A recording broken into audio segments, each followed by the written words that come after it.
जय हिंद students, welcome to study for civil services. कैसे हैं आप सभी लोग? उम्मीद करता हूं सभी बहुत ही बढ़िया होंगे। सो गाइज, आज है 16 ऑफ नवंबर 2025। आज संडे का दिन है और ये आपका करंट अफेयर्स का लेक्चर है गाइज, जिसमें हम लोग करंट अफेयर्स के टॉपिक्स कवर करेंगे। अगर आप लोग यूपीपीएससी, बीपीएससी, यूपीएससी या किसी भी स्टेट पीएससी की तैयारी कर रहे हो ना, तो इस चैनल को सब्सक्राइब कर लो और रेगुलर बेसिस पर यहाँ पर जो करंट अफेयर्स के लेक्चर्स आते हैं उनको फॉलो करो। और ये है हमारे ज्ञान सर, और ज्ञान सर के स्पेशल पेड बैच को ज्वाइन करने के लिए दिए गए नंबर पर कांटेक्ट कर लीजिए। और बैचेस जो है गाइस, वो सिलेक्शन के बैचेस हैं। क्यों मैं ऐसा बोल रहा हूं? क्योंकि यहाँ पर प्रॉपर सिलेबस कवर करवाया जाता है। कोर्स बिल्कुल अपडेटेड रहते हैं, यानी कि आपको अलग से कहीं और कुछ सर्च करने की जरूरत नहीं है। पूरा मटेरियल मिलेगा, बस आपको पढ़ाई करनी है। तीसरा, यहाँ पर आपको मेंटर दिए जाते हैं जो कि आपको बेसिकली आपके डाउट को सॉल्व करते हैं, प्लस आपको गाइड करते हैं। और proper courses UPPSC, BPSC, RO ARO, BEO, UP triple SC, UKPSC, Haryana, Rajasthan, Chhattisgarh PSC, सबके कोर्सेज हैं और सिलेक्शन के कोर्सेज हैं। तो आज ही इन दिए गए नंबर पर कांटेक्ट करो और कोर्सेज ज्वाइन करो। और अगर आप बताते हो कि आप करंट अफेयर्स के हमारे लेक्चर्स को रेगुलरली फॉलो करते हो, तो आपको कुछ एक्स्ट्रा डिस्काउंट भी मिल सकता है। तो चलिए हम लोग शुरुआत करेंगे आज के लेक्चर की। तो आज जो है वो पेंडिंग टॉपिक्स हम लोग जो है वो कवर करने वाले हैं, राइट। तो मैं आपको डेट बता दूंगा कि कौन सी डेट की पीडीएफ है। तो ये 4 नवंबर की पीडीएफ है, जिसमें हम लोग 2 टॉपिक्स को जो है 4 नवंबर के कवर करने वाले हैं। तो जिन भी स्टूडेंट्स के पास पीडीएफ आती है, तो वो पीडीएफ के थ्रू जो है वो नोट्स को हाईलाइट कर सकते हैं या फिर अलग से नोट्स बना लीजिए। तो चलिए आइए हम लोग जो है वो ये वाला टॉपिक कवर करेंगे। तो ये मैंने बता दिया आपको, 4 नवंबर की पीडीएफ चल रही है। उसके टॉपिक नंबर 4 और टॉपिक नंबर 5 को हम लोग कवर करेंगे। तो अब देखो यार, इंडिया का एडवांस्ड मैन्युफैक्चरिंग विजन, जिसे नीति आयोग ने सीआईआई और डिलॉइट के कोलैबोरेशन के साथ रिलीज किया है, तो ये हम लोग को देखने को मिल रहा है। यानी कि अब मैन्युफैक्चरिंग सेक्टर में हम लोग की मतलब विजन क्या है हम लोग का, है ना। मैन्युफैक्चरिंग सेक्टर को कितने आगे बढ़ाएंगे हम लोग, क्या हमारा प्लान है, फ्यूचर प्लान्स क्या है, उसका पूरा एक बेसिकली हम लोग को अब वो देखने को मिल रहा है, ब्लूप्रिंट फ्रेमवर्क देखने को मिल रहा है। तो याद रखिएगा कि नीति आयोग ने सीआईआई और डिलॉइट के साथ मिलकर ये फ्रेमवर्क तैयार किया है। तो ये टॉपिक आपके लिए बहुत इंपॉर्टेंट है। तो पुणे में एक नेशनल रोड मैप लॉन्च हुआ, जिसका टाइटल यही है, reimagining manufacturing, India's road map to global leadership in advanced manufacturing. इस इवेंट में सीनियर स्टेट और नेशनल ऑफिशियल्स थे, इंडस्ट्री के रिप्रेजेंटेटिव थे और नीति आयोग के फ्रंटियर टेक हब के मेंबर्स भी यहां पर जो है वो शामिल थे। आपको बता दें, ये रोड मैप 10 साल 2026 से लेकर 2035 का प्लान है। ये वाला पॉइंट जो है वो लिख लीजिए। 10 इयर्स का प्लान जो है वो ये लोग तैयार कर रहे हैं। ये देखो, 10 इयर्स का ये पूरा प्रोग्राम प्लान है, फ्रेमवर्क है 2026 से लेकर 2035 का, जिसका मेन ऑब्जेक्टिव है कि इंडिया को टॉप 3 ग्लोबल मैन्युफैक्चरिंग हब में शामिल करना। कि इंडिया जो है वो पूरे दुनिया भर की तीसरे नंबर पर आए, यानी कि टॉप 3 में रहे इंडिया मैन्युफैक्चरिंग हब के मामले में। अब इसके थ्रू फ्रंटियर टेक्नोलॉजीज जैसे कि हम लोग artificial intelligence, robotics, digital twins और एडवांस्ड मटेरियल के इंटीग्रेशन से इंडस्ट्रियल रिवॉल्यूशन को पुश दे रहे हैं। तो सिंपल सब ऑब्जेक्टिव आपको समझ में आ गया कि ये एक इवेंट हुआ, जिस इवेंट पे हम लोग जो है वो 10 साल के लिए, 10 इयर्स के लिए एक प्लान तैयार कर रहे हैं कि इंडिया को जो है वो मैन्युफैक्चरिंग हब बनाना है। टॉप 3 पूरे दुनिया भर के मैन्युफैक्चरिंग हब में इंडिया का नाम हो, ये हमारा मेन प्लान है। और मैन्युफैक्चरिंग को एडवांस लेवल तक लेकर जाना, जितनी भी आज की डेट की एडवांस टेक्नोलॉजी है उन सब की मैन्युफैक्चरिंग हम करें, या उन सब की हेल्प से जो है वो मैन्युफैक्चरिंग को और बेहतर बनाए और शानदार बनाए। ठीक है, तो ये चीज हम लोग को देखने को मिल रही है। यहां तक आपको बातें आई होप कि क्लियर हो गई होगी, है ना। तो ऑब्जेक्टिव जो है वो आपको क्लियरली पता होना चाहिए कि इस पर्टिकुलर पूरी चीजों का ऑब्जेक्टिव जो है वो क्या है, जो मैं आपको ऑलरेडी बता ही चुका हूं कि मैन्युफैक्चरिंग सेक्टर का जीडीपी कंट्रीब्यूशन 15 से 17%, मैन्युफैक्चरिंग सेक्टर का जीडीपी में कंट्रीब्यूशन, ये फैक्ट लिख भी लो, 15 से 17% है। उससे बढ़ाकर 25% करना है 2035 तक, 25% करना है 2035 तक। देखो ये लिखा भी है। तो हमारा जो आज की रेट में जीडीपी का जो शेयर है मैन्युफैक्चरिंग में 15 से 17%, वो 25% होना चाहिए 2035 तक। पॉइंट नंबर 1 ये टारगेट। पॉइंट नंबर 2 दूसरा टारगेट, 100 मिलियन से ज्यादा, यानी कि 10 करोड़ लिख लो आप, 10 करोड़ से ज्यादा स्किल्ड जॉब्स क्रिएट करना। 10 करोड़ से ज्यादा स्किल जॉब क्रिएट करना दूसरा ऑब्जेक्टिव। तीसरा ऑब्जेक्टिव, इंडिया को कॉस्ट बेस्ड प्रोडक्शन से टेक्नोलॉजी ड्रिवन प्रोडक्शन सिस्टम की तरफ शिफ्ट करना। इस चीज को समझो आप, इस चीज को समझो। हम लोग आज की रेट में किस पर फोकस करते हैं कि जितनी सस्ते में हो सके चीजें उतनी सस्ते में हमें चीज मिल जाए, जो कि बहुत अच्छी बात है। बट कई बार इस सस्ते के चक्कर में हम लोग जो है वो टेक्नोलॉजी को, इनोवेशन को, रिसर्च को, है ना, इन सब चीजों को जो है वो पीछे छोड़, क्वालिटी को, है ना, पीछे छोड़ देते हैं। तो हम बोल रहे हैं कि नहीं भाई, कॉस्ट को तो ध्यान में रखना ही है, ऑब्वियस सी बात है। प्लस साथ ही साथ हमें अब टेक्नोलॉजी ड्रिवन प्रोडक्शन सिस्टम पर फोकस करना है कि ऐसा प्रोडक्शन हम करें जिसके पीछे बिल्कुल हाई एंड टेक्नोलॉजी रहे। हाई वैल्यू, सस्टेनेबल और इनोवेशन लेड इंडस्ट्रियल ग्रोथ को एक्सेलरेट करना। समझ रहे हो?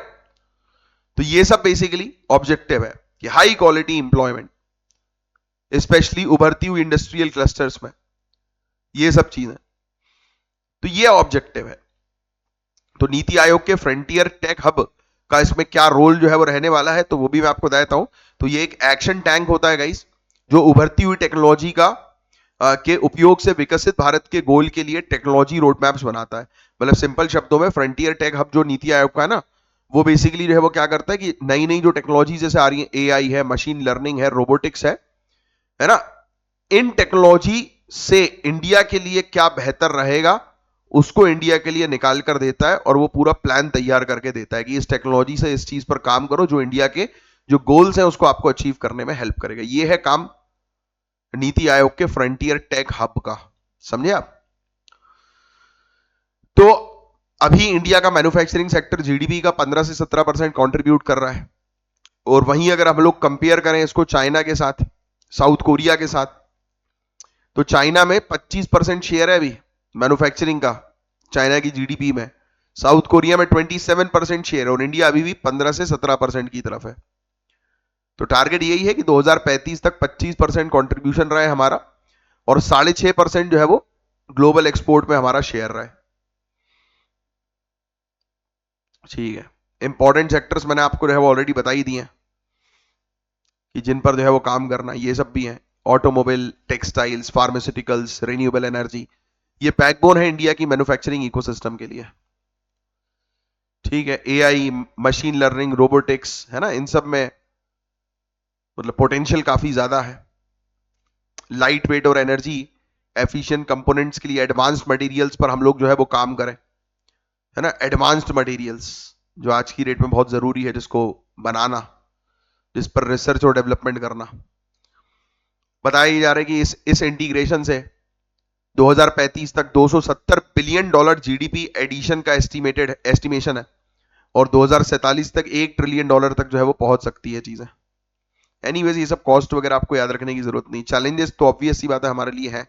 रिसर्च एंड डेवलपमेंट पर इन्वेस्टमेंट बहुत कम है। इंडिया का रिसर्च एंड डेवलपमेंट पर खर्चा अभी भी जीडीपी के 1% से कम है। इनोवेशन और पेटेंट जनरेशन में गैप्स बहुत ज्यादा है। आज भी हम लोग को जो है वो डिजिटल कनेक्टिविटी में प्रॉब्लम्स फेस करनी पड़ती है ना। और इसी चीज के कारण एमएसएमई जो है वो ग्लोबल वैल्यू चेन से इफेक्टिवली लिंक्ड नहीं है। नेक्स्ट, वर्कफोर्स ऑटोमेशन, रोबोटिक्स और एआई में ट्रेंड नहीं है। अभी भी हमारी वर्कफोर्स में वो स्किल्स नहीं है जिसकी रिक्वायरमेंट है। नेक्स्ट, हम लोग को देखने को मिलता है टेक्नोलॉजी इनेबल्ड इंडस्ट्रियल पार्क्स और रिलायबल पावर सप्लाई अभी भी पर्याप्त नहीं है, यानी कि अभी भी पर्याप्त इंफ्रास्ट्रक्चर नहीं है। अभी भी लाइट जो है वो चली जाती है, राइट। बहुत सारी प्रॉब्लम्स अभी भी हैं। स्टैंडर्डाइज डेटा गवर्नेंस नहीं है। प्रॉपर रूल्स रेगुलेशंस मतलब स्टैंडर्डाइज वाले नहीं है, कहीं पर कुछ है कहीं पर कुछ है, इसलिए कई बार एडमिनिस्ट्रेटिव काम में डिलेज हो जाते हैं। तो इन सब चीजों पर हम लोग को काम करना आज की डेट में जरूरी है। ये लिख लो भैया इनिशिएटिव्स के नाम। नेशनल मैन्युफैक्चरिंग मिशन, उभरती हुई टेक्नोलॉजी को अडॉप्ट करना और रिसर्च एंड डेवलपमेंट में फंडिंग जो है वो करना उभरती हुई टेक्नोलॉजी में, ये इसका मेन ऑब्जेक्टिव रहता है। प्रोडक्शन लिंक्ड इंसेंटिव स्कीम, ये बात तो आप जानते ही हैं। सेमीकंडक्टर्स, इलेक्ट्रॉनिक्स, ग्रीन एनर्जी, ऐसे हाई वैल्यू सेक्टर में इंडिया के अंदर ही सामान मैन्युफैक्चर हो, उस चीज को प्रमोट करती है ये स्कीम। इंडस्ट्रियल कॉरिडोर, लॉजिस्टिक्स और क्लस्टर कॉम्पिटिटिवनेस इंप्रूव जो है वो करती है। कि एक ही जगह पर सब चीज अवेलेबल हो सके, जैसे कि गति शक्ति, पीएम मित्र, फिर make in India, digital India, है ना, आत्मनिर्भर बने हम लोग, एक प्रॉपर इकोसिस्टम जो है वो तैयार करें, स्किल इंडिया, एआईसीटीई के इनिशिएटिव जो लोगों में, वर्कर्स में स्किल्स जो है वो डेवलप कर रहे हैं, आज की रेट की मॉडर्न स्किल्स वगैरह, है ना। तो रिपोर्ट ने रिकमेंडेशन यही दिया है कि यार एक central research and development excellence centre establish किया जाए, जहां पर टेस्टिंग करो, सर्टिफिकेशन करो, इनोवेशन करो, क्योंकि हमें आज की रेट में आर&डी की बहुत जरूरत है, रिसर्च की बहुत जरूरत है ना। Plug and play industrial park होना चाहिए कि जैसी कंपनी वहां पर सेटअप हो और तुरंत अपने काम शुरू कर दे, तो ये वाला सेटअप होना। 13 हाई इंपैक्ट सेक्टर को 5 टेक्नोलॉजी क्लस्टर के अंडर ऑर्गेनाइज किया जाए। 20 फ्रंटियर टेक को जो है वो तैयार करो, बनाओ, है ना। तो ये सब चीजें बताई जा रही हैं। शेयर्ड डिजिटल फैसिलिटी एमएसएमई को दो, अगर आप इंडिविजुअल नहीं कर पा रहे हो तो आप जो है वो कॉस्ट शेयरिंग करके इंफ्रास्ट्रक्चर को शेयर भी कर सकते हो। बड़ी बड़ी इंडस्ट्रीज जो है वो छोटी इंडस्ट्रीज की हेल्प करें इनोवेशन में, है ना, वेरियस प्रोग्राम्स वगैरह के थ्रू। ठीक है, एआई का इस्तेमाल करो, इंटरनेट ऑफ थिंग्स का इस्तेमाल करो हाई वैल्यू एडिशन के लिए। तो यही चीजें हैं बस। तो जो प्रॉब्लम्स है वही उसके सोल्यूशन है, जो मैं आपको अक्सर जो है बोलता हूं। तो पूरा ओवरऑल टॉपिक के अंदर हम लोग को जो है वो क्या चीज जो है वो देखने को मिली थी कि इंडिया का ये जो एडवांस्ड मैन्युफैक्चरिंग विजन जो है, ये एक फ्यूचरिस्टिक इनिशिएटिव है जो इंडिया को काफी ज्यादा हेल्प करेगा। बट चैलेंजेस वही हैं कि हमें रिसर्च एंड डेवलपमेंट पर फोकस करना पड़ेगा, इन्वेस्टमेंट पर फोकस करना पड़ेगा, और सबसे इंपॉर्टेंट एडमिनिस्ट्रेशन को जो है वो स्मूथ बनाना पड़ेगा, एफिशिएंट बनाना पड़ेगा, अकाउंटेबल बनाना पड़ेगा, ट्रांसपेरेंसी होनी चाहिए। ऐसी कितनी चीजें आप मेंस में जो है वो यूज कर सकते हो। That's it. अब नेक्स्ट टॉपिक की तरफ हम आगे बढ़ेंगे, balancing forest right and conservation. आज हम डिस्कस करेंगे बड़ा ही सेंसिटिव टॉपिक, है ना। एक तरफ देखो हम लोग को जंगल के अधिकार को भी प्रोटेक्ट करना है ना, संरक्षण भी करना है, और एक तरफ डेवलपमेंट भी करना है। तो इसी पर ही बात जो है वो हो रही है। इंडिया के पास दुनिया का सबसे बड़ा फॉरेस्ट डिपेंडेंट पॉपुलेशन है, काफी लाखों की संख्या में लोग जो है वो जंगलों में रहते हैं, है ना। मिलियंस ऑफ पीपल अपनी आजीविका, कल्चर और आइडेंटिटी फॉरेस्ट से डिराइव करते हैं। लेकिन कंजर्वेशन प्रयास जैसे कि प्रोजेक्ट टाइगर हुआ, प्रोजेक्ट एरिया जो है उसको एक्सपेंड करना हुआ, वाइल्ड लाइफ सेंचुरीज हुई, कभी कभी इन कम्युनिटीज के ट्रेडिशनल अधिकार से कॉन्फ्लिक्ट करती हैं। क्योंकि आप किसी पर्टिकुलर क्षेत्र है जहां पर ट्राइबल एरिया रह रहा है, उस क्षेत्र में अगर आप प्रोटेक्शन जोन जो है वो क्रिएट करोगे तो एडमिनिस्ट्रेशन का यहां पर हस्तक्षेप होता है, और जब एडमिनिस्ट्रेशन का हस्तक्षेप होता है तो वो ट्राइबल्स को पसंद नहीं आता, क्योंकि वो उनके सीधे सीधे एक प्रकार से इंटरफेरेंस हो गया ना उनके कल्चर्स की बात कर लो आप, या उनके रहन सहन की बात कर लो उसमें। क्योंकि बाहर से कोई चीज आएगी तो कहीं ना कहीं किसी न किसी तरीके से इंटरफेरेंस तो होता ही है। तो यही है। तो इस टेंशन को एड्रेस करने के लिए 2006 में लाया गया था एक कानून, जिसको हम लोग फॉरेस्ट राइट एक्ट बोलते हैं 2006। हालांकि उसका पूरा फुल फॉर्म जो है वो है the scheduled tribes and other traditional forest dweller recognisation of forest right act 2006। तो ये हम लोग जो है वो लेकर आए थे। तो इसके बारे में मैं पहले आपको बता चुका हूं कि इसके बारे में भी आपको पढ़ना जरूरी है। हालांकि ये तो बात मैं कर रहा था आपसे फॉरेस्ट राइट एक्ट के बारे में और कॉमन चीजों के बारे में बात कर रहा था, अब टॉपिक जो है वो इसी चीज से जुड़ा ही हुआ है। तो ऑनरेबल सुप्रीम कोर्ट ने जो है वो ये झारखंड गवर्नमेंट की एक प्ली थी कि आप जो है वो यहां पर एक वाइल्ड लाइफ सेंचुरी है, ये वाइल्ड लाइफ सेंचुरी का नाम लिख लो, सरंडा। ये लिख लो वाइल्ड लाइफ सेंचुरी का नाम, Saranda, Saranda wild life sanctuary. इसका एरिया जो है वो 310 स्क्वायर किलोमीटर से 250 स्क्वायर किलोमीटर कर दो, और 60 स्क्वायर किलोमीटर का एरिया फॉरेस्ट लैंड के लिए जो है वो छोड़ दो, जो कि ट्राइबल्स जहां पर रहते हैं, है ना, जहां पर आदिवासी निवास करते हैं, उस एरिया को मत छेड़ो। तो कुल मिलाकर मैं सिंपल शब्दों में आपको समझाऊं तो झारखंड सरकार बोल रही थी कि भाई हमारे यहाँ पर कुछ एरिया है जहां पर ट्राइबल लोग रह रहे हैं, वहां पर आप वाइल्ड लाइफ सेंचुरी बना रहे हो, प्रोटेक्टेड जोन बना रहे हो, तो आपका जो है वो यहाँ पर आना जाना लगा रहेगा, अधिकारियों का आना जाना लगा रहेगा। इससे ये जो ट्राइबल लोग जो है उनको परेशानी जाएगी, तो आप उनके लिए एरिया जो है वो अलग छोड़ो, है ना, उनके लिए उनके एरिया में आप इंटरफेरेंस मत करो। तो ऐसा ऑनरेबल सुप्रीम कोर्ट को कहा है झारखंड सरकार ने। स्टेट गवर्नमेंट ने आर्ग्यू किया ये एसेंशियल पार्ट अगर आप जो है वो छोड़ोगे, राइट, और छोड़ना भी आपको जरूरी है, राइट, कि जिससे कि ट्राइबल्स लोग वहां पर आराम से जो है वो रह सकें, है ना। तो ये चीज जो है वो उनका कहना था। तो इसी को लेकर ये पूरा आर्टिकल बेस्ड है कि भाई हम जो है वो प्रोटेक्शन कर रहे हैं, तो कहीं प्रोटेक्शन जो है वो ट्राइबल एरियाज के लिए प्रॉब्लम्स ना बन जाए, है ना। तो ऐसी चीजें भी कई बार मेंस में आती हैं।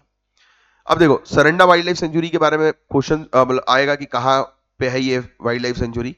तो झारखंड थोड़ा सा आप ध्यान में रखिएगा। वन ऑफ एशिया लार्जेस्ट साल फॉरेस्ट ही हम लोग को देखने को मिलता है, ये भी चीज लिख लो आप। सरंडा का मतलब लैंड ऑफ 700 हिल्स, ठीक है। सिंहभूम एलिफेंट रिजर्व के अंडर ही हम लोग को देखने को मिलती है, ये भी लिख लेना। और एक क्रिटिकल इकोलॉजिकल कॉरिडोर भी है जो झारखंड, ओडिशा और छत्तीसगढ़ को कनेक्ट करता है, सिंहभूम एलिफेंट रिजर्व लिख लीजिएगा। गेम रिजर्व इसको जो बनाया गया था 1968 में बिहार फॉरेस्ट एक्ट के तहत। 2002 में नेशनल ग्रीन ट्राइब्यूनल ने डायरेक्शन दिए झारखंड सरकार को इसको वाइल्ड लाइफ सेंचुरी जो है वो डिक्लेयर कर दो, वाइल्ड लाइफ प्रोटेक्शन एक्ट 1972 के तहत।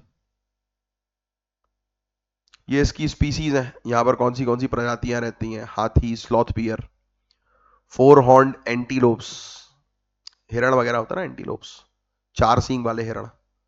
और भी बाहर से आई हुई प्रजातियां भी रहती हैं। साल के पेड़ यहां पर फेमस है।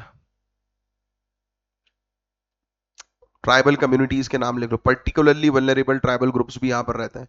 अच्छा, इंडिया में टोटल कितने पर्टिकुलरली वल्नरेबल ट्राइबल ग्रुप्स हैं, नीचे कमेंट बॉक्स में लिखकर बताना।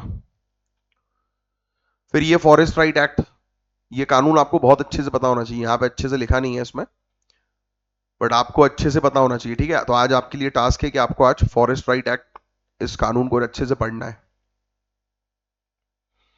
डिटेल में। अलग अलग प्रकार के फॉरेस्ट होते हैं, इंडिविजुअल फॉरेस्ट होता है, कम्युनिटी फॉरेस्ट होता है। कम्युनिटी फॉरेस्ट रिसोर्स राइट्स हम लोग को देखने को मिलते हैं, जिसमें ग्राम सभा को कहा जाता है कि वो फॉरेस्ट रिसोर्सेज को मैनेज करें। यही सेम चीज हम लोग को फॉरेस्ट राइट एक्ट में भी देखने को मिलती है कि डिस्क्रिशन जो होता है वो ग्राम सभा का होता है। चिंता यही है, वही मैंने आपको बताया ना कि ब्यूरोक्रेटिक रेजिस्टेंस हर्डल्स, काफी सारे फॉरेस्ट के ऑफिशियल्स, उनका जब आना जाना जो है वो रहेगा, तो ऑब्वियस ही बात है कि इससे हस्तक्षेप होता है बहुत ज्यादा ट्राइबल ग्रुप्स में। 2019 में ऑनरेबल सुप्रीम कोर्ट ने ऑर्डर दिया कि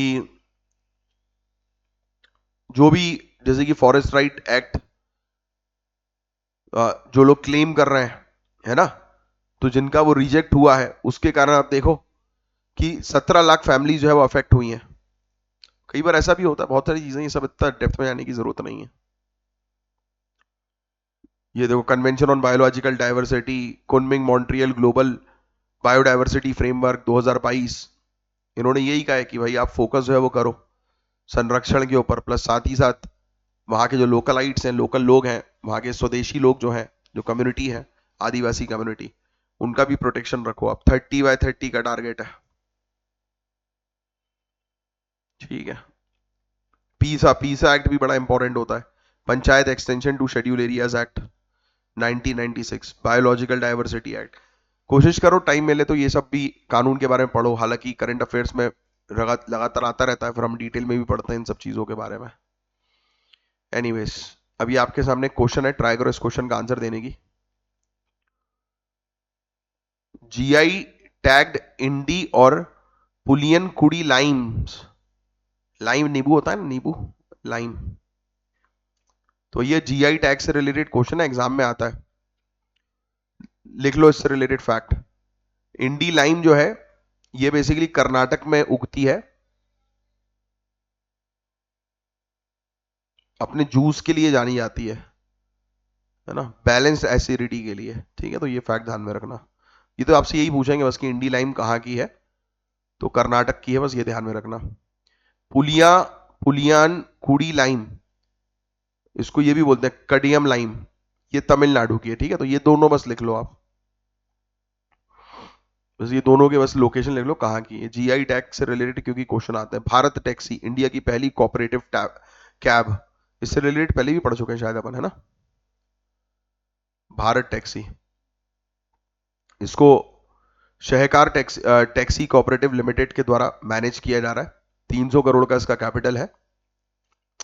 इसको अमूल, इफ्को, नैफेड ऐसे जो कोऑपरेटिव्स है ना, उनके सपोर्ट से जो है वो इसको चलाया जा रहा है। अब जैसे ओला उबर है ना, तो उसमें कितना एक्सप्लॉइटेशन चल रहा है, कंपनी और ड्राइवर्स के बीच में कितना इशू चल रहा है। तो अब ये बिल्कुल एक भारत टैक्सी इंडिया की पहली जो है वो कोऑपरेटिव टैक्सी जो है वो खुल गई है, जिसको पूरे ड्राइवर्स ही जो है वो मैनेज करेंगे, मेंटेन करेंगे। बढ़िया। ये ड्राइवर जो है भारत टैक्सी के अंदर उनको 100% फेयर की अर्निंग मिलेगी। ठीक है, ठीक है। फॉरेस्ट राइट एक्ट से रिलेटेड एक मेंस का भी क्वेश्चन है, ट्राई करना है इसका आंसर देने की। अब नेक्स्ट पीडीएफ देखते हैं। अब देखो गाइस, ये वाला जो टॉपिक है ये हिमालय से रिलेटेड है। अच्छा, बाय द वे, ये जो पीडीएफ है ये 5 नवंबर की है ना, 5 नवंबर 2025। उसका टॉपिक नंबर 5 और टॉपिक नंबर 6 हम लोग कवर करेंगे। तो देखो, हिमालय जैसे हम लोग थर्ड पोल कहते हैं, क्यों बोलते हैं भाई हम लोग हिमालय को थर्ड पोल?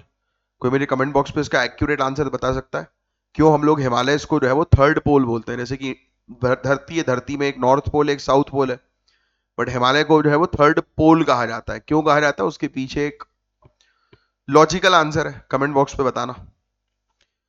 तो एशिया के 1 बिलियन से ज्यादा लोगों के पानी, वेदर और इकोलॉजी का बेस है ये, क्योंकि सबसे ज्यादा लोग जो है वो इसी क्षेत्र में ट्रॉपिकल एरियाज पे देखने को मिलता है। अब क्लाइमेट चेंज के इंपैक्ट ने हिमालय को डिजास्टर हॉटस्पॉट बना दिया है। रिसेंट कुछ सालों में आप देख रहे हो लगातार जो है वो कभी बादल फट जाना है, बाढ़ आ जाना, लैंडस्लाइड होना, है ना, ऐसे इवेंट्स, एवलांचेस, ऐसे इवेंट्स जो है वो देखने को लगातार देखने को मिल रहा है। अब इसी बैकग्राउंड में सरकार ने फोकस किया अर्ली वार्निंग सिस्टम के डेवलपमेंट पर, जिसे माउंटेन कम्युनिटीज को टाइमली अलर्ट्स और इवैक्यूएशन सपोर्ट मिल सके। तो ऑब्वियस सी बात है ना, एकदम से डिजास्टर हो उससे पहले जो है वो थोड़ा सा आइडिया लग जाए, जिससे कि लोग भाग सकें, बचा सकें अपने आप को। तो हिमालयन रीजन को दुनिया का मोस्ट फ्रेजाइल माउंटेन इकोसिस्टम माना जा रहा है। ये रीजन हर साल glacier melt, flash floods, cloud burst, इससे ह्यूज लॉस फेस कर रहा है। 2023 में आपने जो है वो देखा कि स्थिति जो है वो कितनी बेकार थी। बात करें अगर हम लोग इसकी GLOFS की, ग्लेशियर लेक आउटबर्स्ट फ्लड्स की, सिक्किम में देखने को मिला 2023 में। तीस्ता नदी बेसिन में बहुत बुरी स्थिति हुई, 30 से ज्यादा लोगों की जान चली गई। ये सब तो आंकड़े, रिकॉर्ड जो है वो तो ऑन पेपर ऑफिशियल रहते हैं, अनऑफिशियल रिकॉर्ड्स न जाने कितने हर दिन घटनाएं होती हैं। नेशनल डिजास्टर मैनेजमेंट अथॉरिटी और इसरो की रिपोर्ट्स ने हाईलाइट किया कि डिजास्टर मैनेजमेंट के लिए रियल टाइम मॉनिटरिंग और अर्ली वार्निंग इंफ्रास्ट्रक्चर अर्जेंटली हमें चाहिए, मजबूत करना पड़ेगा। देखो कहा है अर्जेंटली स्टैब्लिश करो भाई एक ऐसा नेटवर्क अर्ली वार्निंग सिस्टम का पूरे माउंटेन रेंज में, जिससे कि इस प्रकार के बढ़ते हुए रिस्क जो है वो कम किए जा सके। तो ये कहानी है, ये आंकड़े लिखे हैं, डिजास्टर बढ़े हैं भैया।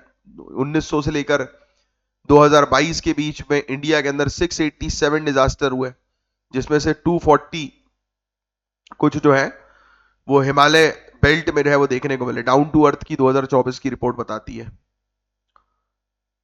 5 इंसिडेंट हुआ करते थे 1962 या उससे पहले, अब देखो आप 2013 में, 2022 में, यानी कि इनके बीच में 68 इंसिडेंट हो गए। इंडिया का 44% डिजास्टर इसी क्षेत्र में हो रहा है।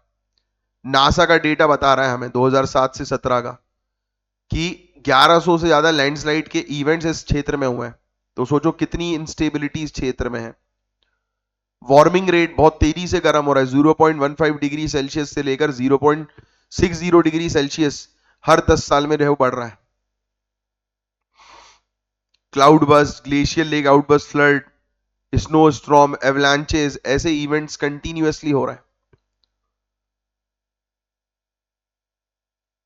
तो भैया बहुत स्थिति जो है वो खराब है, और इसी के लिए हमें आज की डेट में अर्ली वार्निंग सिस्टम चाहिए। अर्ली अलर्ट जो है वो हेल्प कर देंगे कि लोग टाइम पर जो है वो निकल सकें, डिजास्टर के लिए लोग जो है वो प्रिपेयर्ड रहेंगे, हैं। साइंटिफिक डेटा जो है वो तैयार होगा, जिससे कि फ्यूचर के रिस्क कम किए जा सके, रिसर्च की जा सके इन सब चीजों पर। लोकल लोगों को इन्वॉल्व करेंगे। हाँ, अवेयरनेस क्रिएट करेंगे, ट्रस्ट बिल्डअप होगा। पूरे दुनिया भर के एग्जाम्पल स्विट्जरलैंड, चाइना के बताते हैं कि लोकल कोऑर्डिनेशन टेक्नोलॉजी के साथ कंबाइन कर दिया जाएगा तो मेजर डिजास्टर को आप जो है वो रोक सकते हो। देखो लिखा भी है, सक्सेसफुल इंटरनेशनल और डोमेस्टिक एग्जांपल्स। स्विस अल्प्स में ग्लेशियर कोलैप्स हुआ था, डिजास्टर प्रिवेंट किया गया जब लोकल कम्युनिटी ने जो है वो तुरंत अलर्ट्स को ध्यान में रखते हुए रिस्पॉन्ड किया और हजारों लोगों की जानें बच गई। ऐसे ही चाइना के अंदर रिसर्चर्स ने अर्ली वार्निंग सिस्टम डेवलप किया जिससे रियल टाइम बेसिस पर अलर्ट प्रोवाइड किया और उससे लोगों की जान बच गई। इंडिया के अंदर मिनिस्ट्री ऑफ एनवायरमेंट ने एक प्रोजेक्ट फंड किया जिसमें आर्टिफिशियल इंटेलिजेंस का उपयोग किया जा रहा है। हिमाचल प्रदेश उत्तराखंड के एरिया में एप्पल फार्मर्स को अलर्ट जो है वो दिए जा रहे हैं। तो ऐसी चीजें जो है, अर्ली वार्निंग सिस्टम बहुत ज्यादा जरूरी है। आर्टिफिशियल इंटेलिजेंस का रोल और टेक्नोलॉजी का रोल बहुत इंपॉर्टेंट है। सैटेलाइट जो अनमैन्ड व्हीकल से लिंक रहेगी वो बेसिकली फ्लक्चुएशंस जो है उसको ट्रैक कर सकती है और रियल टाइम बेसिस पर अलर्ट्स दे देगी। तो टेक्नोलॉजी और अर्ली वार्निंग सिस्टम बहुत ज्यादा जरूरी है इस प्रकार के डिजास्टर्स को जो है वो मैनेज करने के लिए। अब जो नेक्स्ट टॉपिक हम लोग को देखने को मिल रहा है, तो साइंटिस्ट जो है बताया जा रहा है कि यूनिवर्सिटी ऑफ दिल्ली के सिस्टमैटिक्स लैब के इन्होंने पहली बार रिकॉर्ड की एक unique anti predator defence behaviour दो इंडियन फ्रॉग की स्पीसीज में। ये प्रजातियों के नाम है अपातानी हॉर्न्ड टुआर्ड और बाय कलर्ड फ्रॉग। यानी कि ये अपने शिकार से बचने के लिए बोल रहे हैं कि ये कुछ अलग करते हैं। ये कहानी हम लोग को देखने को मिल रही है और कुछ नहीं है। ठीक है, इन्होंने फ्रॉग्स के बिहेवियर को देखा, एक रेयर बिहेवियरियल अडेप्टेशन देखने को मिला, जैसे कि वो काट रहा है और क्या कर रहा है, चीख रहा है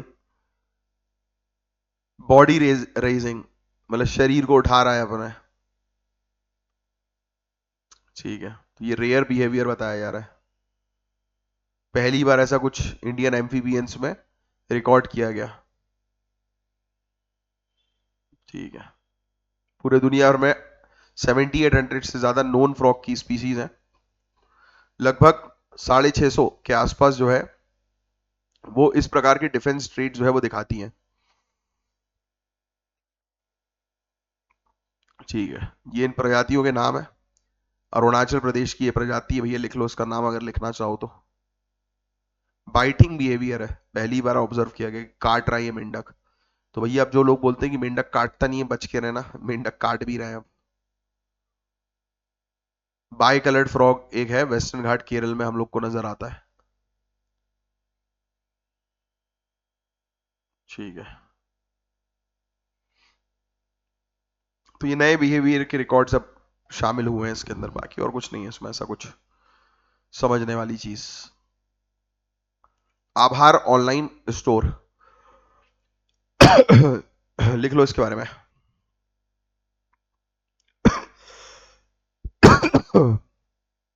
गवर्नमेंट ई मार्केट प्लेस पर ये स्टोर हम लोग को देखने को मिल रहा है। वन डिस्ट्रिक्ट वन प्रोडक्ट को फीचर कर रहा है और जीआई प्रोडक्ट्स को फीचर कर रहा है।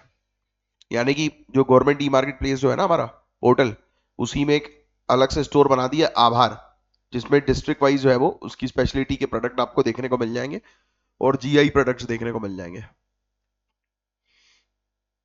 अलग अलग जगहों से इनको जो है वो लिया हुआ है, प्रोक्योरमेंट इनका अलग अलग जगहों से किया है। तो वोकल फॉर लोकल इनिशिएटिव को ये सपोर्ट कर रहा है और ऑब्जेक्टिव यही है कि सभी लोगों को जो है वो एक अच्छा मार्केट जो है वो मिल सके, आर्टिशियंस को, वुमेन्स को, रूरल रूरल एंटरप्रेन्योर्स को। तो ये है objective.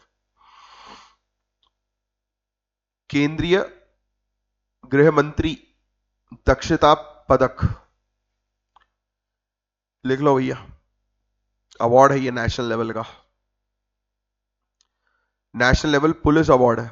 Ministry of home affairs ने इसको बनाया था 2024 में। हर साल दिया जाता है ये 31 अक्टूबर को। ठीक है, 31 अक्टूबर को दिया जाता है, 31 अक्टूबर, सरदार पटेल जी के सम्मान में। और जो भी लोग पुलिस में, इन्वेस्टिगेशन में, इंटेलिजेंस में, फॉरेंसिक साइंस में आउटस्टैंडिंग परफॉर्मेंस देते हैं तो उनको रिकॉग्नाइज किया जाता है इस केंद्रीय गृह मंत्री दक्षता पदक के लिए। ठीक है, तो ये चीज भी थोड़ी सी ध्यान में रखिएगा। और ये एक मेंस का क्वेश्चन है, इसको स्क्रीनशॉट ले लो और ट्राई करना इसका आंसर लिखने की 150 वर्ड्स में। ठीक है, तो ये 2 पीडीएफ के टॉपिक्स हमने कवर किए अभी। अब देखो, अब लिख लो 10 नवंबर 2025 की ये पीडीएफ है और ये है इसका टॉपिक नंबर 2, यहां से स्टार्ट कर रहा है। तो देखो 16वीं ब्रिक्स समिट बहुत इंपॉर्टेंट टॉपिक, कजान रशिया 2024 में हुई, जहां मेंबर कंट्रीज ने एक नया cross border payment system BRICS pay जो है वो लॉन्च किया। तो ये क्रॉस बॉर्डर पेमेंट सिस्टम है ब्रिक्स पे, ये लॉन्च कब हुआ? 16वीं ब्रिक्स समिट में।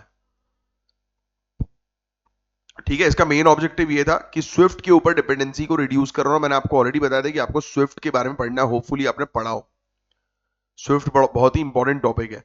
जैसे एक कंट्री से दूसरी कंट्री में पेमेंट करना होता है ना, तो वहां पर स्विफ्ट कोड के थ्रू जो है वो पेमेंट हो जाता है। ये बेसिकली बैंक टू बैंक जो है वो पेमेंट जो है वो करते हैं, इंटरनेशनल क्रॉस बॉर्डर पेमेंट के लिए होता है ये सिस्टम। अब एक्चुअल में ये सिस्टम जो है वो किसका है? यूएसए का है। तो यूएसए के ऊपर डिपेंडेंसी जो है वो ना रहे, इसके लिए ब्रिक्स ने अपना खुद का जो है वो सिस्टम शुरू कर दिया, जिसका नाम है ब्रिक्स पे। समझ रहे हो? तो मेन चीज जो है वो उसकी यही थी कि भाई दशकों से पूरे दुनिया भर का जो पेमेंट सिस्टम है वो स्विफ्ट के कंट्रोल में है, जो 200 से ज्यादा कंट्रीज में 11,000 बैंक्स को कनेक्ट करता है। सोचिए आप, ये पॉइंट लिख लो, स्विफ्ट का सिस्टम 200 से ज्यादा कंट्री में है, 11,000 से ज्यादा बैंक्स को कनेक्ट करता है। और इस सिस्टम पर G10 कंट्रीज, मेनली यूएसए और यूरोपियन यूनियन का स्ट्रॉन्ग इन्फ्लुएंस है, स्ट्रॉन्ग इन्फ्लुएंस G10 का। और आपको बता दें 2022 में रशिया को यूक्रेन कॉन्फ्लिक्ट के बाद स्विफ्ट से बैन कर दिया गया था अचानक से। इस इस मूव ने यह दिखाया कि किस तरह वेस्टर्न सैंक्शन से उभरती हुई इकोनॉमीज वल्नरेबल हो सकती हैं। यानी कि एक झटके में रशिया को जो है वो इससे हटा दिया, यानी कि बैंकिंग सिस्टम से हटा दिया। तो सोचो वहां के लोगों को कितनी प्रॉब्लम्स हुई होंगी जो रेगुलर ओवरसीज पेमेंट जो है वो करते हैं या बिजनेस करते हैं। अब ब्रिक्स पे सिस्टम की जरूरत किस इवेंट के बाद महसूस हुई? तो यही वाला इवेंट है, ये ध्यान में रखना कि रशिया को जब हटाया गया था 2022 में स्विफ्ट से, तब उसके बाद लगा कि नहीं यार, ये तो कभी भी किसी के ऊपर भी इस तरीके से सैंक्शन लगाया जा सकता है और एक झटके में जो है वो उसके बिजनेस ऑपरेशंस खत्म किए जा सकते हैं। तो फिर ब्रिक्स कंट्री ने सोचा कि अब हमें खुद का अपना क्रॉस बॉर्डर पेमेंट बनाना चाहिए, जिससे कि इस प्रकार के रिस्क जो है वो ना रहे। तो BRICS country Brazil, Russia, India, China, South Africa, इन्होंने 2014 के फोर्टलेजा समिट के बाद ही पैरेलल इंस्टीट्यूशन क्रिएट करना स्टार्ट कर दिया था। इन्होंने एक समिट हुई थी इनकी, जिसमें उन्होंने बोला कि नहीं यार, अब हम एक काम करेंगे, पैरेलल इंस्टीट्यूशन जो है वो खुद ब खुद डेवलप करेंगे, जिसमें हमें न्यू डेवलपमेंट बैंक्स देखने को मिला कि नहीं यार, अब हम लोग को उसके ऊपर भी, वर्ल्ड बैंक वगैरह के ऊपर भी डिपेंडेंट नहीं रहना, हम अपना खुद का बैंक बनाएंगे। फिर कंटिजेंट रिजर्व अरेंजमेंट, क्राइसिस के टाइम पर म्यूचुअल लिक्विडिटी सपोर्ट के लिए इन्होंने ये बना दिया है ना। ये बेसिकली बैलेंस ऑफ पेमेंट का क्राइसिस किसी को ना रहे मेंबर कंट्रीज को, तो इन्होंने एक अलग से एक फंड जो है वो बना दिया कि कभी कोई इमरजेंसी आती, कभी कोई क्राइसिस आती, तो एक अलग फंड हो। और अब 2024 में ब्रिक्स पे ने एक और स्टेप लिया, जिसके थ्रू अब ये खुद अपना पेमेंट सिस्टम जो है वो बना चुके हैं। तो ये गेम है, समझ में आ गया आपको? तो ये पूरा ब्रिक्स पे जो है वो है क्या एग्जैक्टली? तो एक डिसेंट्रलाइज डिजिटल पेमेंट प्लेटफॉर्म है, जिसको ब्रिक्स बिजनेस काउंसिल के द्वारा बनाया गया है। इसका मेन ऑब्जेक्टिव है ब्रिक्स और ब्रिक्स प्लस जो मेंबर्स हैं उनके बीच में सिक्योर, लो कॉस्ट और real time cross border transaction possible बनाना। ठीक है, जैसे इंडिया का यूपीआई, चाइना का सीआईपीएस, रशिया का एसपीएफएस, ब्राजील का पीआईएक्स, ये सब सिस्टम्स इंटीग्रेट होंगे कनेक्टिविटी के लिए। मतलब इंडिया के यूपीआई के थ्रू भी आप जो है वो क्रॉस बॉर्डर पेमेंट्स कर सकेंगे इसके माध्यम से। स्विफ्ट का सेंट्रलाइज्ड मॉडल के अपोजिट ये डिसेंट्रलाइज्ड नेटवर्क है, जहां सिंगल पॉइंट फेलियर का रिस्क नहीं है। समझ रहे हो? तो ये बहुत शानदार चीज। और आजकल तो वैसे भी लोग जो है वो डिसेंट्रलाइज्ड प्लेटफॉर्म को ज्यादा जो है वो पसंद कर रहे हैं। प्रिवेसी के पॉइंट ऑफ व्यू से भी, सिक्योरिटी के पॉइंट ऑफ व्यू से भी। डॉलर की बजाय लोकल करेंसी में ट्रांजैक्शन होंगे, ये इसका मेन फायदा होने वाला है। हर मेंबर कंट्रीज के इक्वल पार्टिसिपेशन के लिए decentralised autonomous organisation model use होगा। केवाईसी एएमएल नॉर्म्स के अलाइनमेंट के साथ ट्रांसपेरेंसी इंश्योर की जाएगी। तो ब्रिक्स पे में किस इंडियन सिस्टम का इंटीग्रेशन होगा? तो यूपीआई। अब देखो, ये वाली चीज आपसे एग्जाम में पूछ सकते हैं, ये देखो यहां से उठाकर, जैसे इंडिया का यूपीआई है, वैसे चाइना का क्या है, रशिया का क्या है, ब्राजील का क्या है। तो ये गेम है सिंपल सा जो आपको ध्यान में रखना है। 2024 के कजान डिक्लेरेशन में लोकल करेंसी सेटलमेंट्स और ब्रिक्स बैंकिंग नेटवर्क्स को मजबूत करने पर जोर दिया गया। ईरान को इंक्लूड करना एक सिंबलिक स्टेप था क्योंकि वो सैंक्शन हिट कंट्री है, और एक सिंबलिक ब्रिक्स बैंक नोट भी रिवील किया, जो सिग्निफाई करता है कि ग्रुप्स जो है वो डॉलर के डोमिनेंस को चैलेंज कर रहा है। तो अब यूनाइटेड स्टेट्स वेस्टर्न कंट्रीज को चैलेंज करते हुए ब्रिक्स का खुद का अब अपना पेमेंट सिस्टम हो गया। अब देखो ये कंपैरिजन है, ये पूरा का पूरा कंपैरिजन लिख लो आप। ये पूरी जो जो चार्ट बना हुआ है ना, स्क्रीनशॉट ले लो। ये पूरा चार्ट जो है वो उसका स्क्रीनशॉट ले लो। स्विफ्ट की बात करें, G10 कंट्रीज उस पर कंट्रोल रखती हैं। अब ब्रिक्स पे की बात करें तो ये डिसेंट्रलाइज सिस्टम है, किसी का एज सच कोई कंट्रोल नहीं है, सभी का कंट्रोल है। मतलब डिसेंट्रलाइज में यही खास बात होती है। अब ये स्विफ्ट जो है वो सेंट्रलाइज्ड है, ये डिसेंट्रलाइज्ड है, सभी इसको ऑपरेट कर सकते हैं। ये जो स्विफ्ट जो है वो डॉलर सेंट्रिक है, अब इसमें लोकल सेटलमेंट्स भी हो सकते हैं ब्रिक्स पे में। वेस्टर्न कंप्लाइंस पर ये फोकस करता है, ये पूरे दुनिया भर के कंट्रीज को इंक्लूड करने पर फोकस करता है, यानी कि सभी के कंप्लाइंस शामिल हो जाए, सहमति पर बेस्ड रहता है ये। और ऑब्जेक्टिव जो है स्विफ्ट का यही था, ग्लोबल ट्रेड जो है वो करना, और ब्रिक्स पे का ऑब्जेक्टिव भी वही है। बट ऑब्वियस ही बात है कि ऐसा नहीं होना चाहिए कि किसी एक का डोमिनेंस हो इस ऑब्जेक्टिव से ये लाया गया। But we don't know about future, की फ्यूचर में क्या पता कोई डोमिनेट कर जाए, बट अभी के लिए ये सिस्टम कंपैरेटिवली अच्छा है। ठीक है, अपॉर्चुनिटी जो क्रिएट करी है ब्रिक्स पे ने, वो एक तो यही वाली अपॉर्चुनिटी है कि ब्रिक्स कंट्रीज अपने ट्रांजैक्शंस इंडिपेंडेंट तरीके से कर सकते हैं, सैंक्शन के रिस्क से बच के। दूसरा हम लोग को जो है वो देखने को मिल रहा है कि लोकल करेंसी सेटलमेंट से इंट्रा ब्रिक्स ट्रेड, यानी कि आपस में ब्रिक्स कंट्री के बीच में ट्रेड जो है उनको बूस्ट मिलेगा, जो 600 बिलियन यूएस डॉलर से ज्यादा है। फिर इसके अलावा सिस्टम जैसे कि यूपीआई, पिक्स, सीआईपीएस, डिजिटल ट्रस्ट और सॉफ्ट पावर्स, इनके टूल्स है वो बन रहा है, यानी कि खुद के कंट्रीज खुद का अपना जो है वो पेमेंट सिस्टम का यूज कर सकेंगी, ये इसके फायदे हैं। फिर सस्टेनेबल डेवलपमेंट गोल नंबर 1, 8, 9, 10 जो financial inclusion, innovation, poverty reduction के साथ अलाइंड है ना, तो उसमें भी हेल्प मिलेगी। फिर साथ ही साथ ब्लॉकचेन, एआई, साइबर सिक्योरिटी, इसमें ब्रिक्स फिनटेक स्टार्टअप के लिए न्यू कोलैबोरेशन अपॉर्चुनिटीज भी प्रोवाइड करा रहा है। तो ये शानदार चीज है, बट यस चैलेंजेस भी हैं। सबसे बड़ा चैलेंज, इंडिया, चाइना, रशिया अपने अपने पेमेंट सिस्टम प्रमोट कर रहे हैं, राइट। तो वही है ना, मैंने आपको बोला ना कहीं आगे चल के फ्यूचर में इन्फ्लुएंस की का भी इशू आ सकता है। तो इसलिए डोर्स हर तरीके से ओपन रखो कि भाई ऐसा कोई सिस्टम नहीं जिसमें कभी कोई फ्यूचर में कॉन्फ्लिक्ट ना हो सकता है।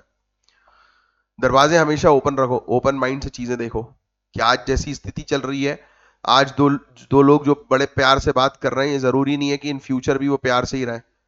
हो सकता है कि उनका प्यार जो है वो कचरे के डब्बे में चला जाए, जो आज बड़ी बड़े वादे करते हैं, ऐसी भी चीजें होती हैं। तो कभी भी किसी चीज को परमानेंट मत मानो। There is nothing in this world which is permanent, only interest persist. जब किसी का इंटरेस्ट चेंज होगा तो ऑटोमेटिकली जो चीज आज अच्छी लग रही है वो कल बुरी लगने लगेगी। तो इस माइंडसेट से अपने आप को आगे बढ़ाओ। टेक्निकल इंटर ऑपरेबिलिटी, अलग अलग डिजिटल आर्किटेक्चर्स और प्रोटोकॉल्स को अलाइन करना टफ होगा, क्योंकि हर एक कंट्री अपने अपने प्रोटोकॉल्स, डेटा के प्रोविजंस, कंप्लाइंसेस, ये सब जो है वो रखेंगे, तो जिससे कॉन्फ्लिक्ट्स होंगे। तो ये चैलेंजेस हैं। ट्रस्ट, पॉलिटिकल टेंशन डिले कर सकते हैं गवर्नेंस फ्रेमवर्क को। फिर वही डेटा लोकलाइजेशन का इशू और बहुत सारी चीजें ऐसी। सैंक्शंस हुए, टैरिफ्स हुए, इनका डर कि वेस्टर्न कंट्रीज जो है वो इनके ऊपर प्रेशर क्रिएट कर सकती हैं, जो कि होगा ऑब्वियसली। तो ये कहानी, बट बाकी ओवरऑल अगर सक्सेसफुल हो जाते तो सबसे बेस्ट चीज है ये, क्योंकि स्विफ्ट का हम लोग को एक आप कह सकते हैं कि ऑल्टरनेटिव जरूरी था कि होना चाहिए. That's it guys. ठीक है. अब नेक्स्ट टॉपिक, इंडिया का रिसर्च एंड डेवलपमेंट के बारे में यहां पर जो है वो चर्चा हो रही है. Again a very very important topic guys, very important. अब देखो यार, इंडिया के रिसर्च एंड डेवलपमेंट के एक नए युग की हम बात करेंगे, जहां इंडिया एक कंज्यूमर ऑफ टेक्नोलॉजी से क्रिएटर ऑफ टेक्नोलॉजी बनने की तरफ बढ़ रहा है. Very important point. क्या? Consumer of technology to creator of technology. चाहो तो लिख लो. पहले हम लोग टेक्नोलॉजी जो है वो कंज्यूम करते थे, बुलवाते थे, इंपोर्ट कराते थे. अब हम खुद टेक्नोलॉजी जो है वो बनाएंगे. तो इस डायरेक्शन पर हम लोग जो है वो काम करने वाले हैं. तो इसलिए रिसेंटली ऑनरेबल प्राइम मिनिस्टर ने न्यू दिल्ली के भारत मंडपम में emerging science and technology innovation conclave ESTIC 2025 का उद्घाटन किया. लिख लीजिएगा. इस इवेंट के दौरान 1 लाख करोड़ रुपए का RDI, research and development innovation fund, और ये जो स्कीम जो है वो लॉन्च हुई है. तो ये वो ध्यान में रखिएगा. Research and development innovation scheme fund 1 lakh crore रुपए की इसको लॉन्च किया गया है, जिसके थ्रू प्राइवेट सेक्टर इन्वेस्टमेंट को वो बूस्ट करना है high risk high impact research and development projects में. Very very important. यहां पर 3,000 से ज्यादा पार्टिसिपेंट शामिल थे. Nobel laureates, scientist, academics, policy maker, industrial leaders, है ना, और भी काफी सारे अलग अलग एरिया से लोग, AI से लेकर स्पेस, बायोटेक्नोलॉजी, हर फील्ड के लोग यहां पर शामिल थे. आपको बता दें गाइस कि इंडिया जो है ये एक इनोवेशन लेड इकोनॉमी बनने के मिशन पर है, कि हम जो है वो अब इनोवेशन करेंगे. गवर्नमेंट, एकेडमिक इंस्टीट्यूशंस और इंडस्ट्रीज के कोलैबोरेशन से आत्मनिर्भर इनोवेशन मॉडल डेवलप हो रहा है. प्राइम मिनिस्टर ने कहा है कि 21st सेंचुरी में उभरती हुई टेक्नोलॉजीज पर मास्टरी ही देश के विकास का मूल मंत्र है. कि हमें उभरती हुई टेक्नोलॉजी पर जो है वो मास्टरी करनी है, बेस्ट बनना है उभरती हुई टेक्नोलॉजीज पर. फिर इंडिया का gross expenditure research and development में 2010-11 में 60,196 करोड़ से बढ़ाकर 2020-21 में 1,27,381 करोड़ हो गया है. तो हम लोग रिसर्च एंड डेवलपमेंट जो है वो पर जो है वो काम तो कर रहे हैं, पर ये जीडीपी का सिर्फ 0.7% है. ठीक है, तो ये फैक्ट याद रखिएगा. रिसर्च एंड डेवलपमेंट में हमारा जीडीपी के कंपैरिजन में एक्सपेंडिचर बहुत कम है, 1% से भी कम, मात्र 0.7%. सेंट्रल गवर्नमेंट का शेयर 43.7%, प्राइवेट सेक्टर का 36%. 2018-19 में 40,000 से ज्यादा लोगों ने PhD की, जिसमें 60% साइंस एंड टेक्नोलॉजी फील्ड में थे. पेटेंट फाइलिंग में तेजी भी देखने को मिल रही है हम लोगों को. तो देखो, सक्सेसफुल चीजें हो रही हैं, बट हमें और चीजें करना जो है वो जरूरी है, अगर हमें लीड करना है रिसर्च एंड मतलब इसमें टेक्नोलॉजी के मामले में, है ना. कंज्यूमर ऑफ टेक्नोलॉजी से क्रिएटर ऑफ टेक्नोलॉजी पर बनना है, तो हमें अपने ऊपर काम करना पड़ेगा, खर्चा बढ़ाना पड़ेगा, स्किल्स डेवलप करवानी पड़ेगी, है ना, इन सब एरियाज पे काम करना पड़ेगा. तो ये फैक्ट ध्यान में रखिएगा. अब आइए research development and innovation scheme के बारे में बात कर लेते हैं, जो स्कीम अभी लॉन्च हुई है. नवंबर 2025 में इस स्कीम को है वो लॉन्च किया गया. पर्पस यह है कि प्राइवेट सेक्टर इन्वेस्टमेंट को इंकरेज करना high risk high impact research and development projects में. तो ये फैक्ट आप जो है वो लिखेंगे. लॉन्ग टर्म, लो और जीरो इंटरेस्ट लोन जो है वो प्राइवेट सेक्टर को प्रोवाइड कराना रिसर्च एंड डेवलपमेंट प्रोजेक्ट्स में. ठीक है.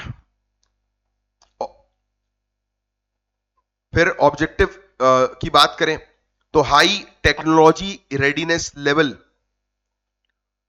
प्रोजेक्ट्स को डी रिस्क करना, प्राइवेट कैपिटल को फ्रंटियर टेक्नोलॉजीज में अट्रैक्ट करना, लैब रिसर्च को कमर्शियल प्रोडक्ट्स में कन्वर्ट करना. यानी कि सिंपल शब्दों में हमारे देश में प्राइवेट सेक्टर को इंकरेज करना कि अब वो पैसा लगाए रिसर्च एंड डेवलपमेंट में और उभरती हुई टेक्नोलॉजीज पर काम करें, जिससे कि हमारा देश जो है वो टेक्नोलॉजीज क्रिएट करने के मामले में नंबर 1 बन पाए. तो यही फीचर्स हैं. डीप टेक एरियाज जिनको ट्रेडिशनल फंडिंग इग्नोर करती है, उनके लिए डेडिकेटेड फंड्स प्रोवाइड कराना हो रहा. और अभी तो बिल्कुल जीरो रेट ऑफ इंटरेस्ट पे है वो लोन्स जो है वो मिल जाएगा. देखिए, आप क्लियरली लिखा है इन लोगों ने कि बोला है प्राइवेट सेक्टर को कि दम लगाकर टेक्नोलॉजीज पर काम करो, AI, semiconductor, quantum technology, biotechnology, इनके स्टार्टअप्स को जो है वो सपोर्ट करना है। डिफेंस, डिजिटल सॉवरेनिटी और स्ट्रेटेजिक सेक्टर में टेक्नोलॉजी इंपोर्ट और इंडिजीनियस डेवलपमेंट जो है वो करना है। फिर इसके अलावा प्रोटोटाइप, मार्केट रेडी प्रोडक्ट तक जो है वो सपोर्ट सिस्टम क्रिएट करना, यानी कि किसी ने जो है वो बना लिया अपना एक पर्टिकुलर इनोवेशन और उसको फिर मार्केट लेवल पर स्केल अप करने में हेल्प करना है। यानी कि कुल मिलाकर कंपनीज नए नए इनोवेटिव चीजें जो है वो बनाए, नई नई टेक्नोलॉजीज बनाए और उसको पूरे इंडिया में और पूरे वर्ल्ड में फैलाने के लिए सरकार जो है वो पूरी तरह से सपोर्ट देगी।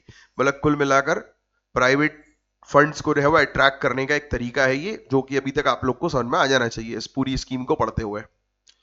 Focus area green hydrogen, bio engineering, space technology, next generation communication, यानी कि 6G पर इन्होंने रखा हुआ है, राइट। तो ये चीजें हैं। अब ऐसे ही हमारे रीसेंट साइंस एंड टेक्नोलॉजी के इनिशिएटिव्स हैं, ये लिख लेना। अनुसंधान रिसर्च फाउंडेशन, यूनिवर्सिटीज में रिसर्च इकोसिस्टम को एक्सपेंड करने के लिए अनाउंस किया गया था। फिर इसके अलावा ये साइंस विजन डॉक्यूमेंट एक हम लोग को देखने को मिलता है, right. Science vision document India का एक long term science and technology road map define करता ही है, जिसको विकसित भारत के साथ जो है वो अलाइन भी किया गया था। ऐसी नेशनल क्वांटम मिशन भी हम लोग को देखने को मिलता है, ठीक है।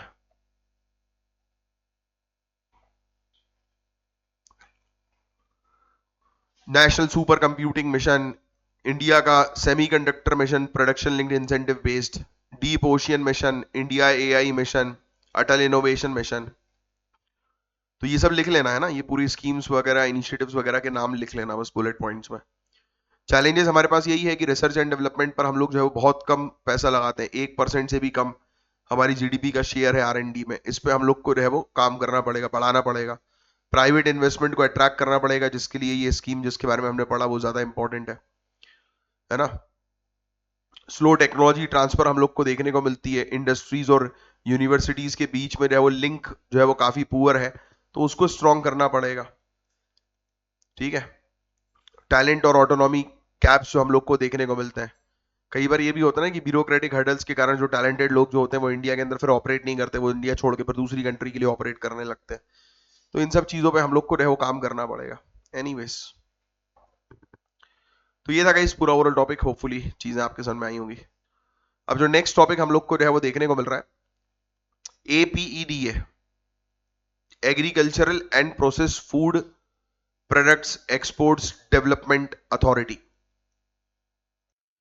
तो लिख लीजिए APEDA, इन्होंने पहला ऐसा कंसाइनमेंट जो है वो फोर्टिफाइड राइस कर्नल्स का जो है वो एक्सपोर्ट किया है कोस्टा रिका, और ये टोटल 12 मेट्रिक टन है। यानी कि पहली बार हमने, सिंपल शब्दों में मैं आपसे बोलूं कि फोर्टिफाइड राइस जो है उसको बेसिकली छत्तीसगढ़ से जो है वो कोस्टा रिका जो है वो हमने भेजा है, एक्सपोर्ट किया है 12 मेट्रिक टन।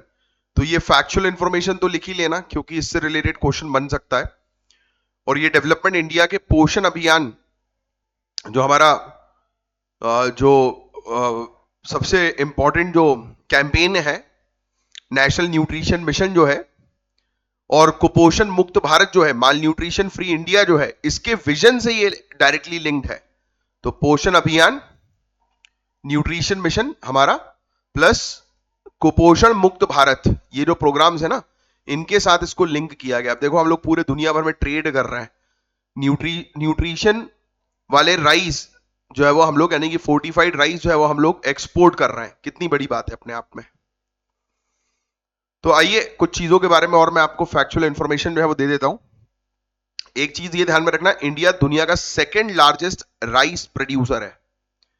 राइस के मामले में हम लोग दूसरे नंबर पर आते हैं प्रोडक्शन के मामले में, लिख लो।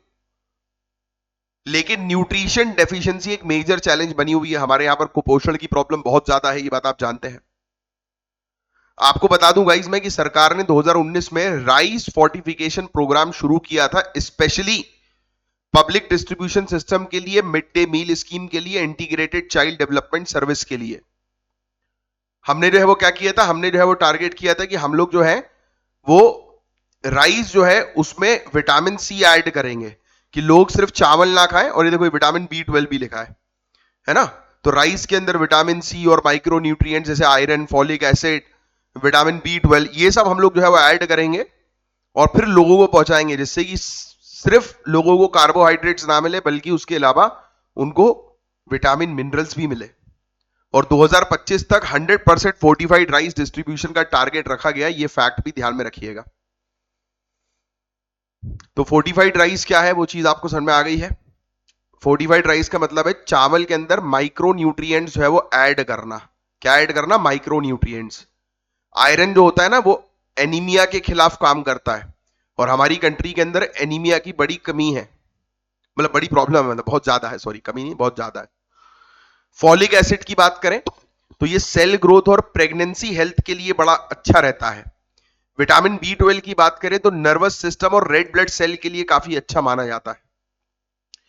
तो ये प्रोसेस जो है वो चावल के आटे को माइक्रो न्यूट्रिएंट्स के साथ मिक्स करके एक्सट्रूजन टेक्नोलॉजी से राइस कर्नल जो है वो बनाता है, जिसे हम लोग फोर्टिफाइड राइस कर्नल जो है वो कहते हैं।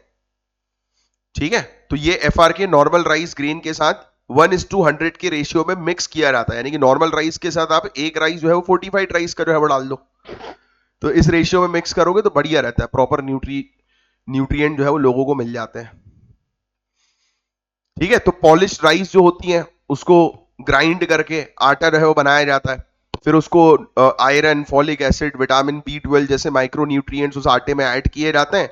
फिर उसके बाद मिक्सचर को जो है वो एक्सट्रूडर मशीन में हीट और प्रेशर से पास किया जाता है, और ये मिक्सचर राइस ग्रेन के शेप में जो है वो निकलते हैं, जिसे FRK जो है वो हम लोग कहते हैं। मतलब सिंपल मैं आपको समझा दूं कि पूरी टेक्नोलॉजी कैसे काम कर रही है। पहले आपने चावल लिया, चावल का आपने बना दिया आटा पीस के, है ना।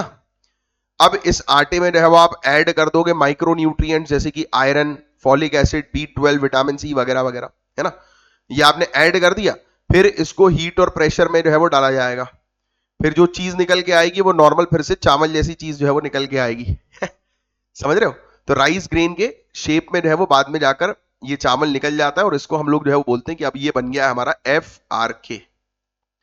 SRK नहीं गुरु, FRK, फोर्टिफाइड राइस कर्नल। ठीक है, तो आपको पूरा प्रोसेस भी समझ में आ गया है ना गुरु? क्लियर हुई पूरी बात है? ठीक है, तो छत्तीसगढ़ बेस्ड अमृत फूड्स APED रजिस्टर्ड ये हम लोग को कंपनी जो है वो देखने को मिलती है। तो इसने एक्सपोर्ट किया है कोस्टा रिका, लैटिन अमेरिका में एक कंट्री है, वहां पर ये गया है। 12 metric ton fortified rice kernel हमने भेजा है, और ये ministry of commerce and industry के अंडर आती है, APEDA, इसके थ्रू जो है वो भेजा गया है।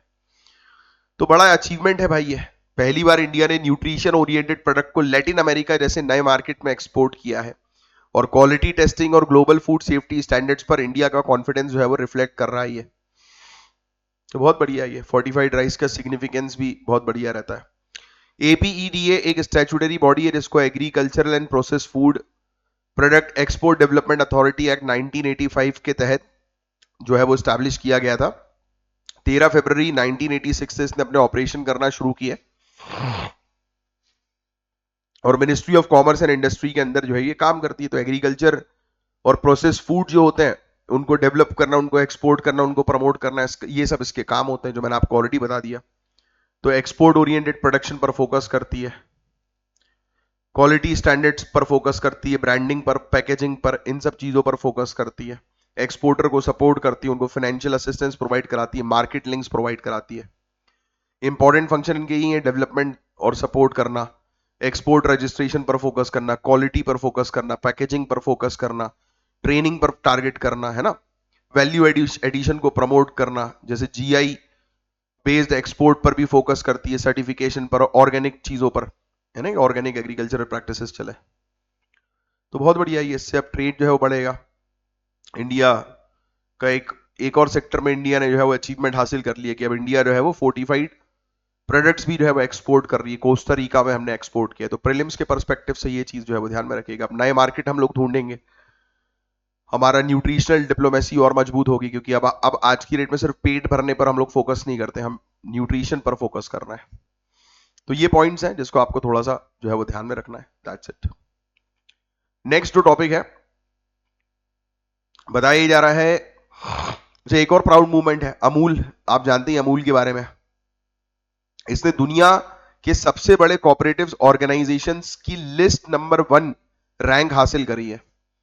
The Gujarat cooperative milk marketing federation, Amul के अंदर, यानी कि ये नाम है इसका और बेसिकली इसको अमूल के नाम से हम लोग जानते हैं।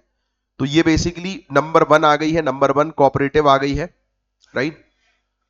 तो ये फैक्ट जो है वो ध्यान में रखिएगा। ये रैंकिंग इंटरनेशनल कोऑपरेटिव अलायंस के वर्ल्ड कोऑपरेटिव मॉनिटर 2025 रिपोर्ट में देखने को मिला। तो अमूल नंबर 1 में आया है।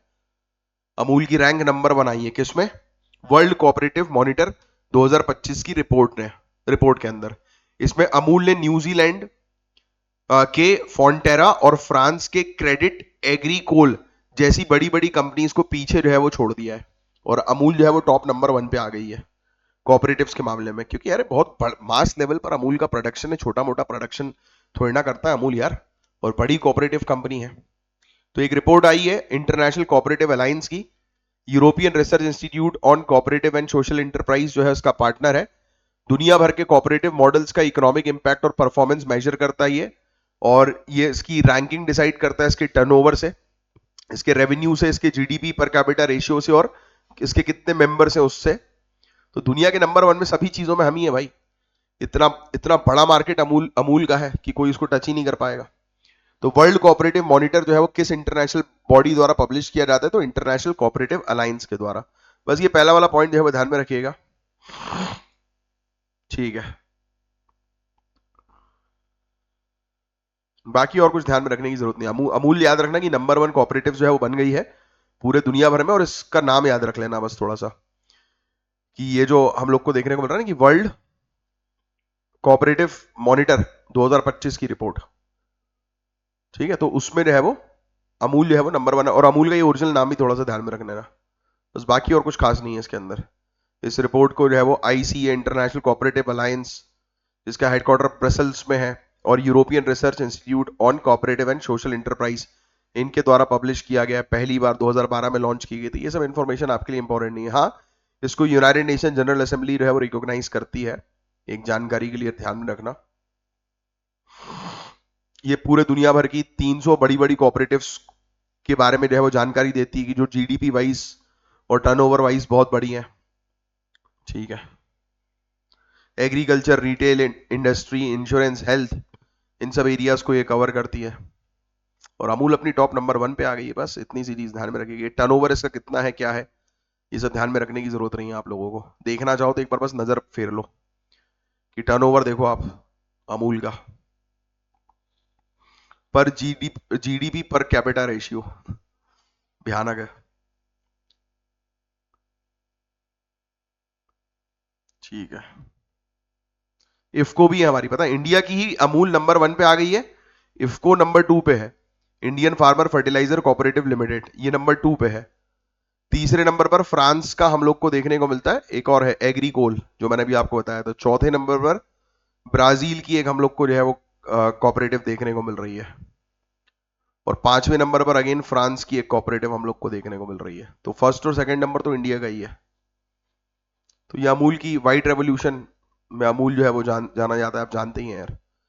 सभी जितने भी मिल्कमैन थे उन्होंने कोलैबोरेट करके कंपनी स्टैब्लिश कर दी।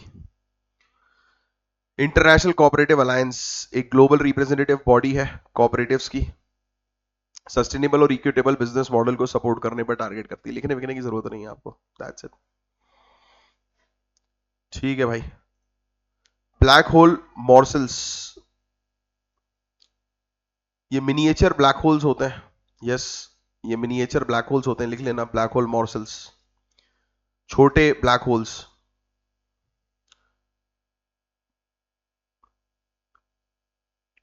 ये थ्योरी वर्जन है। बड़े बड़े ब्लैक होल्स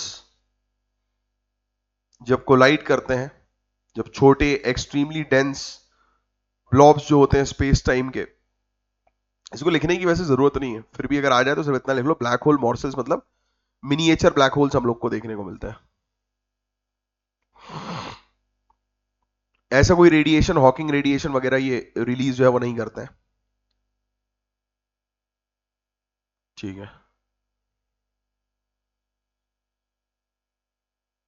क्वांटम ग्रेविटी के बीच में लिंक मिलती है अगर इसको हम लोग डिटेक्ट कर लेते हैं तो। बाकी आप तो सिर्फ इतना लिखो कि ब्लैक होल मॉर्सल मतलब एक मिनिएचर ब्लैक होल हम लोग को देखने को मिलता है। QS एशिया यूनिवर्सिटी रैंकिंग बहुत इंपॉर्टेंट है ये वाला टॉपिक। यूनिवर्सिटीज को रैंक प्रोवाइड कराता है। क्यूएस एशिया यूनिवर्सिटी रैंकिंग जो है, इसको क्यूएस जो कि एक UK based higher education analytical firm है, उसके द्वारा कंपाइल किया जाता है। ठीक है, तो ये फैक्ट ध्यान में रखना। इंडिया सेकंड हाईएस्ट रिप्रेजेंटेशन है इंडिया का इसमें, 294 यूनिवर्सिटीज की रैंकिंग में शामिल है 2026 के एडिशन में। चाइना के बाद इंडिया की सबसे ज्यादा यूनिवर्सिटी चाइना के बाद इस रैंकिंग रिपोर्ट में हम लोग को देखने को मिलती है। एकेडमिक रेपुटेशन में 30%, एम्प्लॉयर रेपुटेशन में 20%, इसका टोटल वेटेज हम लोग को देखने को मिलता है। That's it. ये एक मेंस का क्वेश्चन है, ट्राई करना इस क्वेश्चन का जो है वो करेक्ट आंसर देने की। ठीक है, तो ये 10 नवंबर 2025 के भी हमने पीडीएफ जो है वो कवर कर लिए हैं, और आई होप कि मेरे ख्याल से पूरा जो है वो कंप्लीट जो है वो हो गया है, जो पेंडिंग वगैरह था। एक मिनट रुक जाओ, मैं एक बार और जो है वो देख लेता हूं।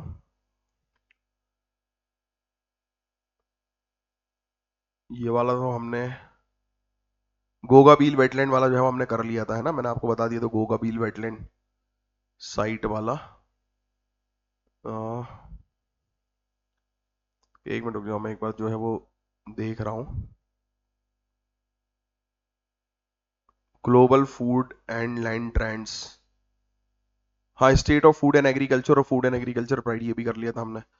फिर ये वाला देख लेते हैं, प्रोजेक्ट्स एंड कैचर, हाँ ये भी हमने कवर कर लिया था। हो गया गाइस, पूरे पूरे टॉपिक जितने भी पेंडिंग थे अभी तक के, यानी कि आज 16 नवंबर 2025 है, इस दिन तक जितने भी पेंडिंग टॉपिक्स हैं, we have covered each and every topic of November, है ना।